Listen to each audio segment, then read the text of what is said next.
ನಮಸ್ತೆ ಸರ್. ನನ್ನ ಹೆಸರು ಆಟೋ ರವಿ ಅಂತಂದು. ಹೊನ್ನಳ್ಳಿ ತಾಲೂಕು, ದಾವಣಗೆರೆ ಜಿಲ್ಲೆ, ತ್ಯಾಗದಕಟ್ಟೆ ಗ್ರಾಮದವ್ರು ನಾವು. ಸರ್, ಒಂದು ಘಟನೆ ಆಗ್ತದೆ ಸರ್. 20ನೇ ತಾರೀಕು 3ನೇ ತಿಂಗಳು ಸಂಜೆ 6 ಗಂಟೆಗೆ. ಸರ್, ಒಬ್ಬ ವ್ಯಕ್ತಿ ಮಿಷಿನ್ ಮಂಜ ಅಂತಂದು ನಾಯಿ ಹಿಡ್ಕೊಂಡು, ಒಂದು ಕುಡುಗಲು ಹಿಡ್ಕೊಂಡು ವಾಕ್ ಬರ್ತಾನೆ. ಅವ್ರ ನಾಯಿ ನಮ್ಮ ನಾಯಿ ನೋಡಿ ಬೊಗಳುತ್ತತೆ. ಬೊಗಳಿದ ಸಂದರ್ಭದಲ್ಲಿ ಅವ್ರ ನಾಯಿ ಬೊಗಳಿದ ಕೂಡಲೇ ನಮ್ಮ ನಾಯಿ ಬೊಗಳುತ್ತತೆ. ಅದೇ ಕೂಡಲೇ ಅವನೇನು ಮಾಡ್ತಾನೆ, ಹಂಗೆ ಕುಡುಗಲಿಂದ ಹಂಗೆ ಕಡಿತಾನೆ ಸರ್ ಅದನ್ನ. ಕಳ್ಳು ಆ ಕಡೆ ಈ ಕಡೆ ಎಲ್ಲ ಹರಿದಾಡ್ತತೆ. ಅಷ್ಟೊತ್ತಿಗೆ ನಮ್ಮ ಮಗ ಬಂದು ಕೇಳಕ್ಕೆ ಬರ್ತಾರೆ, ಯಾಕೆ ಅದಕ್ಕೆ ಅದೇನು ಮಾಡ್ತು ಅಂತಂದು ಕಡ್ದು. ನಾಯಿ ನೋಡಿ ನಾಯಿ ಬೊಗಳೋ ಸಹಜ, ನಿಮ್ಮ ನಾಯಿ ನೋಡಿ ಬೊಗಳಿದ್ಕೆ ತಾನೆ ನಮ್ಮ ನಾಯಿ ಬೊಗಳಿದ್ದು ಅಂತಂದು ಕೇಳಿದಾಗ ಅವನ ಮೇಲೆ ಹಲ್ಲೆ ಮಾಡಕ್ಕೆ ಹೋಗ್ತಾನೆ. ಅವಾಗ ಅವ್ನು ತಪ್ಸ್ಕೊಂಡ್ ಕೂಡಲೇ, ಅದೇ ಕುಡುಗಲಿಂದ ಹಲ್ಲೆ ಮಾಡಕ್ಕೆ ಹೋದ. ತಪ್ಸ್ಕೊಂಡ್ ಕೂಡಲೇ ಅವ್ರ ಮಗ ಹೊಡೆ ಬಂದಾನೆ, ಕಲ್ಲ ಬೀಸಿ ಹೊಡಿತಾನೆ. ನಮ್ಮ ಮಗ ತಪ್ಸ್ಕೊಂತಾನೆ. ಆ ಬಗ್ಗಿದ ಕೂಡಲೇ ಅವ್ರ ಅಪ್ಪನ ತಲೆಗೆ ಹೋಗಿ ಬೀಳ್ತತೆ. ಮತ್ತು ನಮಗೆ ಸ್ಟೇಷನ್ ಎದುರಿಗೂ ಜೀವದ ಬೆದರಿಕೆ ಹಾಕಿದ್ದಾನೆ. ಇದು ಕಾನೂನು ರೀತಿಯಲ್ಲಿ ಸರಿಯಾದ ಕ್ರಮ ಕೈಗೊಳ್ಬೇಕು ಅಂತಂದು ನಾವು ಸಾಹೇಬ್ರಿಗೆ ಕೇಳ್ಕೊಂತೀವಿ. ಸಬ್ ಇನ್ಸ್ಪೆಕ್ಟ್ರಿಗಾಗಲಿ, ಸರ್ಕಲಿಗಾಗಲಿ. ಸರ್, ಅದು ಪ್ರಾಣಿಗೆ ಈ ಥರ ಶಿಕ್ಷೆ ಮಾಡಿದ್ದಾನೆ ಅಂದರೆ ಮನ್ಸರಿಗೆ ಬಿಡ್ತಾನೆ ಸರ್. ಇವನು ಫುಲ್ಲು ರೌಡಿ ಥರ ಬಿಗೇವ್ರು ಸರ್. ಬೇಕಾದರೆ ಅವನು ಕೇಳಿ ಎಷ್ಟು ಕೇಸ್ ಅದಾವ ಅವನ ಮೇಲೆ ಅನ್ನೋದು ಕೆಲವು ಊರದಿಂದ ಬಹಿಷ್ಕಾರ ಹಾಕಿದ್ದಾರೆ. ಅವನ ನಡವಳಿಕೆ ಸರಿಯಿಲ್ಲ. ಇಲ್ಲಿ ಯಾರಿಗಾರ ನಮ್ಮ ಗ್ರಾಮಸ್ಥರಿಗೆ ಕೇಳ್ರಿ, ಬರೀ ಅವನು ಎಲ್ಲ ಉಲ್ಟಾ.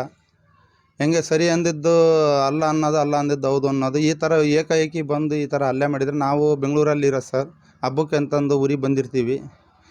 ಈ ಥರ ಮಾಡಿದರೆ ನಾವು ಹೇಗೆ ಜೀವನ ಮಾಡ್ಬೇಕು, ಹೇಗೆ ಇರಬೇಕು ಅನ್ನೋದೇ ಗೊತ್ತಿಲ್ಲ. ಅವನ್ನ ಊರಿಂದ ಬಹಿಷ್ಕಾರ ಹಾಕ್ಬೇಕು, ಅವನು ಗಡೀಪಾರು ಮಾಡಬೇಕು ಅನ್ನೋದು ನಾವು ಸಾಹೇಬರಿಗೆ ನಿಮ್ಮಲ್ಲಿ ಕಳೆಯ ಪ್ರಾರ್ಥನೆ ಮಾಡ್ತಾಯಿರೋ ಸರ್. ಅವನಿಂದ ಜೀವದ ಬೆದರಿಕೆ ಫುಲ್ ಐತೆ. ನಾಯಿ ಅದು ನೋಡಿಬಿಟ್ರೆ ಸರ್, ಎಂಥರಿಗೂ ಕಟ್ಗೋಗೂ ಕಣ್ಣೀರು ಬರ್ತೈತೆ. ಆ ಥರ ಮುದೋಳು ನಾಯಿ ಸರ್ ಅದು. ಅದಕ್ಕೆ ಕಾನೂನು ರೀತಿಯಲ್ಲಿ ಸರಿಯಾದ ಕ್ರಮ ಕೈಗೊಳ್ಬೇಕು ಅಂತಂದು ಕಳೆಯ ಪ್ರಾರ್ಥನೆ. ಅವನಿಗೆ ಸರಿಯಾದ ಶಿಕ್ಷೆ ಆಗಬೇಕು.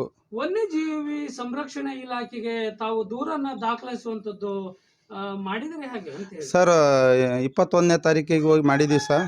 ಇನ್ನೂ ಅವನ್ನ ಅರೆಸ್ಟ್ ಮಾಡಿಲ್ಲ ಸರ್. ಅವನ್ನ ಇದು ಏನು ಅನ್ನೋದಿನ್ನೂ ಮಾಹಿತಿ ಸಿಕ್ಕಿಲ್ಲ ಸರ್. ನಾವು ನಾಯಿ ಸಾಕ್ತ ದುಃಖದಾಗೆ ನಾವು ಇದ್ದೀವಿ. 21ನೇ ತಾರೀಕು ಹೋಗಿ ಕೇಸನ್ನು ದಾಖಲೆ ಬಂದಿರ್ತೀವಿ. ಆಮೇಲೆ ನಮಗೆ ಸುಮಾರು ಹಲ್ಲೆ ಆಗಿದ್ದಾವೆ. ನಮಗೆ ಏನು ರಕ್ತ ಬಂದಿಲ್ಲ ಅನ್ನೋ ಒಳವಡ್ತಗಳು ಇದ್ದಾವೆ. ಆ ಜೆರಾಕ್ಸು ಇದ್ದಾವೆ ನಮ್ಮ ಹತ್ರ ನೋಡಿ. ನಾವು ಆಸ್ಪತ್ರೆಗೆ ನಮ್ಮ ನಾಯಿ ಸತ್ತು ದುಃಖದಾಗ ನಾವೇ ಇದ್ದೀವಿ. ನಮಗೆ ನಾಟಕ ಮಾಡೋರಲ್ಲ ಸರ್. ಇಲ್ಲಿ ಗ್ರಾಮಸ್ಥರಿಗೆ ಕೇಳಿ ಊರಿಗೆ ನಾವು ಹಬ್ಬಕ್ಕೆ ಅಂತ ಬಂದಿರೋದು, ಬೆಂಗಳೂರಾಗಿರೋದು. ಮುದೋಳು ನಾಯಿ ಅದು. ಈ ಥರ ಪ್ರಾಣಿಗೆ ಬಿಡಲ್ದ ಮನುಷ್ಯ ಈಗ ಅವನಿಗೆ ಅಧಿಕಾರ ಕೊಟ್ಟಾರೆ ಯಾರು ಸರ್ ಅವನಿಗೆ? ಹೇಳಿ ಸರ್, ಎಂಥ ಕಟಗಾದರೂ ಆ ಥರ ಮಾಡ್ತಾನೆ ಸರ್. ಆ ದೂರುದಾರ ಏನು ತಾವು ಏನು ದೂರನ್ನ ಮಾಡಿದಿರಿ ಆ ದಾಖಲೆ ಅವ್ರ ಮೇಲೆ? ಆ ವ್ಯಕ್ತಿ ನಿಮ್ಮ ಗ್ರಾಮದವ್ರ ಅಂತ? ಮೂಲ ನಮ್ಮ ಗ್ರಾಮದವ್ರ ಅಲ್ಲ ಸರ್. ಅವರು ವಲಸೆ ಬಂದಿರೋದು. ಗಡೀಪಾರು ಮಾಡಿದ್ದಾರೆ, ಅಲ್ಲಿಂದ ಹೊಡೆದು ಹಚ್ಚಿ ಹಾಕಿದ್ದಾರೆ ಸರ್. ಆ ವ್ಯಕ್ತಿಯಿಂದ ನಮಗೆ ಜೀವದ ಭಯ ಐತೆ. ಏನಾರ ನಾಳೆ ಹೆಚ್ಚು ಕಮ್ಮಿ ಆದರೆ ಆ ವ್ಯಕ್ತಿನೇ ಕಾರಣ.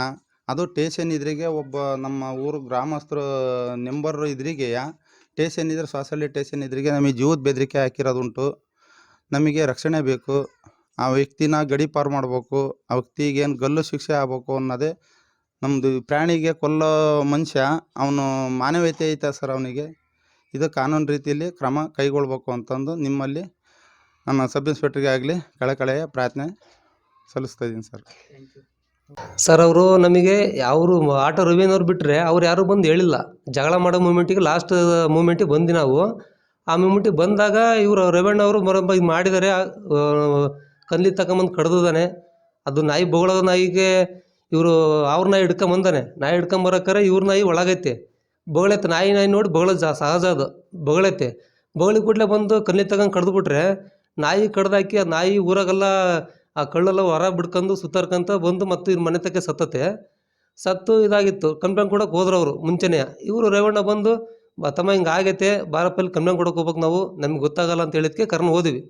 ಆ ಟೈಮಿಗೆ ಅವರು ಅಲ್ಲಿ ಬಂದು ಬುಲ್ಡೆ ಕಲ್ಲು, ಈಗ ನನ್ನ ರೇವಣ್ಣಪ್ಪ ನನಗೆ ನಿಮ್ಮ ರೇವಣ್ಣ ಮಗ ರೇವಣ್ಣ ಅವರೆಲ್ಲ ನನಗೆ ಕಲ್ಲ ಹೊಡೆದಾರೆ ಅಂದರು. ಅದು ಇಲ್ಲ, ಅಲ್ಲಿ ನಮ್ಮ ಪಕ್ಕದಲ್ಲಿ ಇಲ್ಲೇ ಲಮ್ಮಣ್ಣಿ ಒಬ್ಬ ಹುಡುಗ ಕಿರಣಣ್ಣನೊಬ್ಬ ಹುಡುಗ ಬಂದು ಅವನೇನಂದ, ಇಲ್ಲ ಕಾರಣ ಅದು ಇವ್ರ ಮಗ ರೇವಣ್ಣ ರಂಗಸ್ವಾಮಿ ಅವ್ರು ಯಾರು ಹೊಡೆದಿಲ್ಲ, ಹೊಡೆದರದೇ ಮಂಜಪ್ಪ ಅನ್ನೋ ಬಂದಲ್ಲ, ಅವ್ರ ಮಗನೇ ಮನು ಅನ್ನೋ ಹೊಡೆದಾನೆ.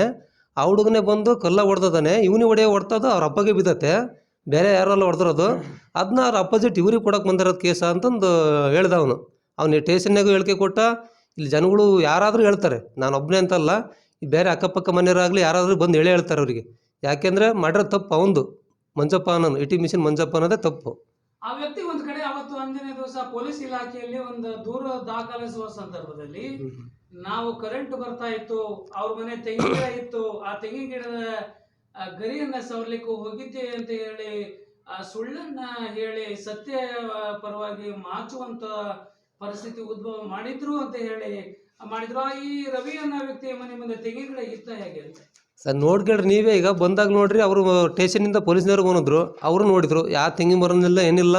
ಅವ್ರು ಏನೇ ಅಂದರು, ಅವ್ರು KB ಅವರು ATM ಮಿಷಿನ್ ಹಿಡ್ಕೊಂಡಾರೆ. ATM ಮಿಷಿನ್ ಹಿಡ್ಕೊಂಡಾಗ ಅದಕ್ಕೆ ಕರೆಂಟಿಂದ ಏನೇ ವಿಚಾರ ಆಗಲಿ KB ಅವ್ರು ಬರ್ಬೇಕು, ನೋಡ್ಬೇಕು, ಮಾಡಬೇಕು. ಇವನು ಕಂದಿ ತಗೊಂಬಂದು ಕುಡವಲ್ ತಗೊಂಬಂದು ಕಡಿಯೋದು ಅಧಿಕಾರ ಇವ್ರಿಗಿಲ್ಲ. ಇವ್ರು ಹೇಳೋ ಸುಳ್ಳು ಹೇಳ್ತಿದಾರೆ ಅವರು.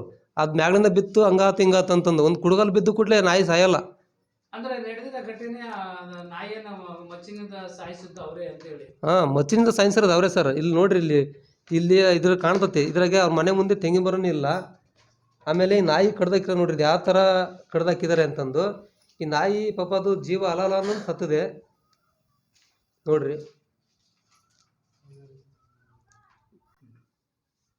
ಸರ್. ಇದು ಏನಾಗಿದೆ ಅಂದರೆ, ಈ ನಾಯಿ ಕೊಲೆ ಮಾಡಿದಾರಲ್ಲ, ಈ ನಾಯಿ ಮಚ್ಚಿನಿಂದ ಕೊಚ್ಚಿದಾರಲ್ಲ, ಅವ್ರ ಬಗ್ಗೆ ಕಾನೂನು ಕ್ರಮ ತಗೊಬೇಕಂತ ಕೇಳ್ತದೆ ನಿಮ್ಮಲ್ಲಿ.